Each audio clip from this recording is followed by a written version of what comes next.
Media మిత్రులకు నమస్కారం. నిన్న ఖమ్మంలో కాంగ్రెస్ గూండాలు చేసినటువంటి దాడిని యావత్ రాష్ట్రంలో ఉన్నటువంటి ప్రజలంతా కూడా ఖండిస్తూ ఉన్నారు ముక్త కంఠంతో. ప్రజాస్వామ్యంలో ఎవరైనా కూడా ప్రజల కోసం పనిచేయాలి. ముఖ్యంగా ప్రజలు ఇబ్బందుల్లో ఉన్నప్పుడు, ప్రజల యొక్క పరిస్థితి దయనీయంగా ఉన్నప్పుడు, అది పాలకపక్షం కానీ ప్రతిపక్షం కానీ ఎవరైనా కూడా ప్రజల కోసమే పనిచేయాలి. ప్రకృతి వైపరీత్యాలు సంభవించినటువంటి తరుణంలో రాజకీయాలను పక్కన పెట్టి రాజకీయాలకు అతీతంగా అందరం కూడా పనిచేయాల్సినటువంటి బాధ్యత మన మీద ఉంది. గతంలో ఉమ్మడి ఆంధ్రప్రదేశ్ రాష్ట్రంలో కానీ దేశంలోని ఇతర రాష్ట్రాల్లో కానీ ఇటువంటి వైపరీత్యాలు సంభవించినప్పుడు పార్టీలకు అతీతంగా, రాజకీయాలకు అతీతంగా, కులమతాలకు అతీతంగా అందరూ కూడా పనిచేసినటువంటి సందర్భాలు. కానీ చిల్లర రాజకీయాలు చేస్తూ మొత్తం తెలంగాణలో ఒక విధ్వంసకర వాతావరణాన్ని సృష్టిస్తూ ప్రజల్ని, పార్టీల్ని, నాయకుల్ని భయాందోళనలకు గురి చేస్తూ ఒక రకమైనటువంటి రాక్షస క్రీడ రేవంత్ రెడ్డి వాళ్ళ తెలంగాణలో ముఖ్యమంత్రి హోదాలో నడిపిస్తూ ఉన్నాడు.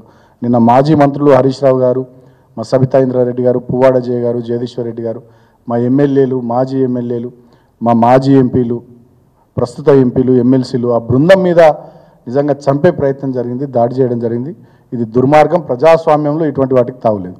మేము కూడా 9.5 సంవత్సరాలు అధికారంలో ఉన్నాం. ఎన్నడూ కూడా అటువంటి ప్రయత్నాలు చేయాలి, అటువంటి పనులు చేయాలి. మా ప్రభుత్వం అధికారంలో ఉన్న 2 టర్ముల్లో రాహుల్ గాంధీ గారు తిరిగిర్రు, భారతీయ జనతా పార్టీకి సంబంధించిన పెద్దలు తిరిగిర్రు, వీళ్ళు రాష్ట్ర కాంగ్రెస్ నాయకులు కూడా పాదయాత్రలు చేసిర్రు, ఇతరులు చాలామంది కూడా తిరిగిర్రు. ఇష్టం వచ్చినట్టుగా ఎవరు పడితే వాళ్ళు, ఎట్లా పడితే అట్లా వాళ్ళ అభిప్రాయాలు చెప్పిర్రు. అయినప్పటికీ కూడా ఎక్కడ కూడా మేము విచక్షణ కోల్పోకుండా పనిచేసినమే తప్ప ఈ రకమైన వ్యక్తిగత దుగ్ధతోని ఈ రకంగా ఎన్నడూ కూడా ప్రవర్తించలేదు. చాలా బాధ్యతతో ప్రవర్తించినాం. మరి అదెవరో చెప్పినట్టుగా, పెద్దలు ఎవరో చెప్పినట్టుగా కనకపు సింహాసనమున శునకము కూర్చుండబెట్టి శుభలగ్నమున దొనరగా పట్టము కట్టిన వెనకటి గుణమేలవాను వినరా సుమతి అన్నట్టే ఉన్నది. ఇవల్ల అర్హత లేని వాళ్ళని అందలం ఎక్కిస్తే, అర్హత లేనటువంటి వాళ్ళకి అవకాశాలు ఇస్తే, అడ్మినిస్ట్రేషన్ ఏంది ఏం కథ అనేది పరిపాలనను గాలికొదిలేసి సినిమాలు చూసుకుంటూ, షికార్లు చేసుకుంటూ ప్రజల ధన, మాన, ప్రాణాలు, ఆస్తి నష్టం జరుగుతుంటే కూడా కనీసం పట్టించుకోకుండా అంత అయిపోయాక చేతులు కాలినాక ఆకులు పట్టుకున్నట్టు అంత అయిపోయాక మీద మీద ఏదో ప్రచారం పట్టటోపం లెక్క పోయి చేసి వచ్చి ఇవాళ ప్రజల దగ్గరికి ప్రధాన ప్రతిపక్షంగా మేము పోతే మా ఊళ్ళ మీద దాడి చేయడం అంటే ఇదంతా కూడా రాష్ట్ర ప్రజానీకం గమనిస్తూ ఉన్నారు. ఇది మంచి పద్ధతి కాదు.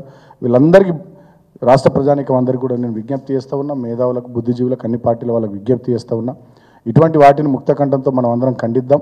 ఆపద సమయంలో ప్రజలకు అండగా నిలుద్దాం. మేము బీఆర్ఎస్ పార్టీగా ఇది పుట్టింది ఆనాడు తెలంగాణ తేవడానికి, తెలంగాణ తెచ్చినాం, ప్రజల ఆశీర్వాదంతో అభివృద్ధి చేసినాం, మాకు అవకాశం ఇచ్చిన 2 టర్ములు. ఇప్పుడు ప్రధాన ప్రతిపక్షంగా మాకు ఇచ్చినటువంటి బాధ్యతను డెఫినెట్గా మేము ప్రజల కోసం నిర్వర్తిస్తాం. ఇటువంటి దాడులకు బెదిరేది లేదు, భయపడేది లేదు. మమ్మల్ని రేవంత్ రెడ్డి చంపే ప్రయత్నం ఇంకెన్నిసార్లు చేసినా ప్రజలకు సేవ చేయడానికి మేము వెనకాడం.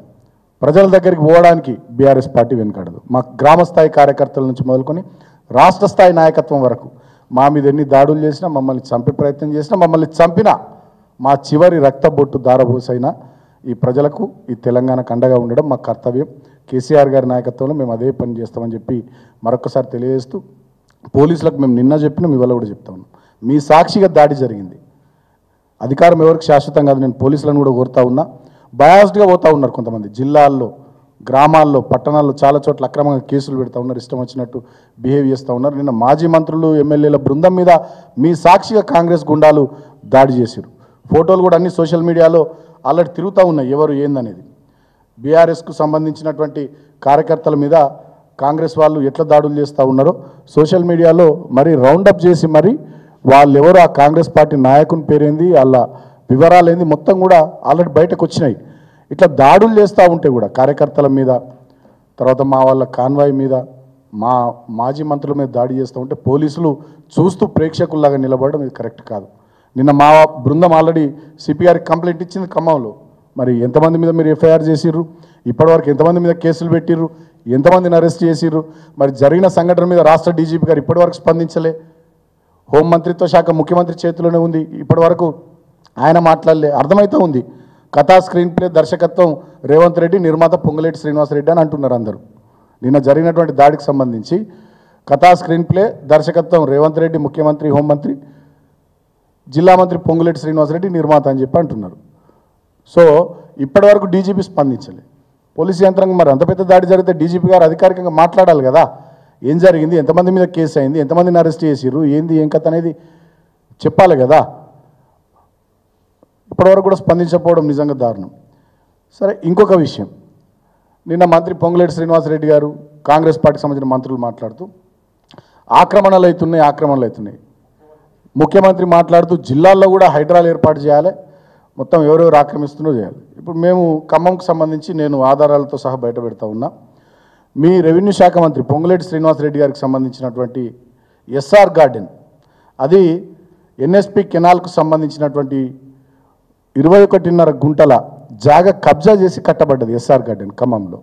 నేను ఆధారాలతో సహా అధికారుల బృందం ఇచ్చినటువంటి నివేదికను ఇప్పుడు మీడియా సాక్షిగా నేను బయట పెడతా ఉన్నా. మరి ఆ ఎస్ఆర్ గార్డెన్ కూల్చేస్తారా?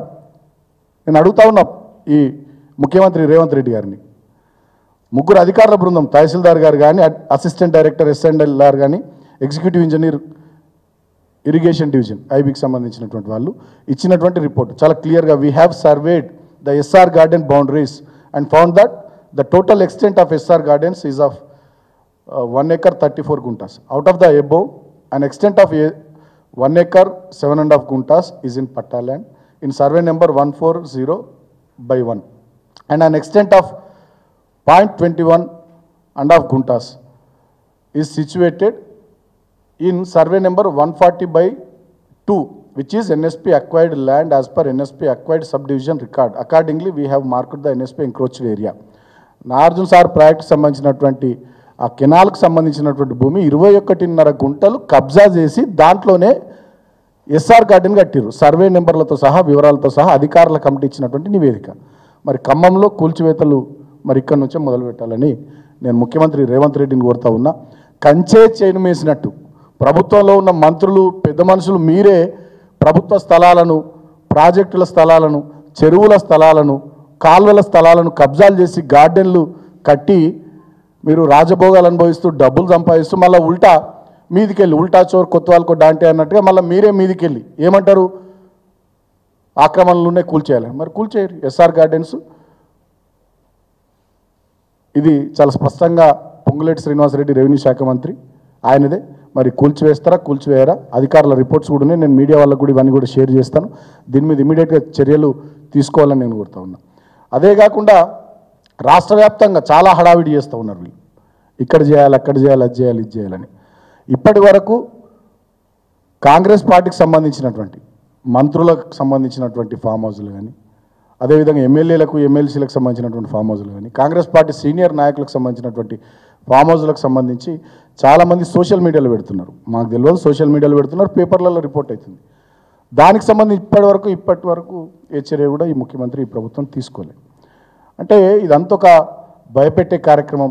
కొద్దిమందిని భయపెట్టి, కొద్దిమందిని బెదిరించి, కొద్దిమందిని టార్గెట్ చేయడం ద్వారా రాజకీయపరమైనటువంటి లబ్ధి పొందడం ఒక అంశం అయితే, రెండోది బాగా దండుకునేటటువంటి కార్యక్రమం. ఈ దండుపాల్యం మూట ఏమైనా చేస్తుందేమో అనిపిస్తూ ఉంది తెర వెనుక. సో దీని వెనుక చాలా కథ ఉంది. రాబోయే రోజుల్లో అన్ని వివరాలు బయట పెడతాం. ఎవరెవరి ఉన్నాయి, ఏమున్నాయి, ఏంది, జిల్లాల వారిగా కూడా వివరాలన్నీ కూడా బయట పెడతాం.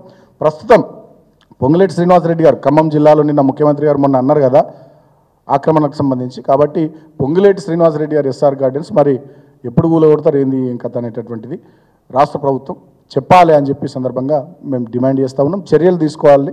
ఎప్పుడు తీసుకుంటారు, ఎప్పటిలోగా తీసుకుంటారో మరి జవాబుదారీతనం ఈ రాష్ట్ర ప్రభుత్వానికి ఉందా, ఈ ముఖ్యమంత్రికి ఉందా, ఈ పొంగులేటి శ్రీనివాసరెడ్డికి ఉందా అనేది కూడా ఇప్పుడు తేలాల్సినటువంటి అవసరం ఉందని చెప్పి నేను తెలియజేస్తూ ఉన్నాను. Thank you.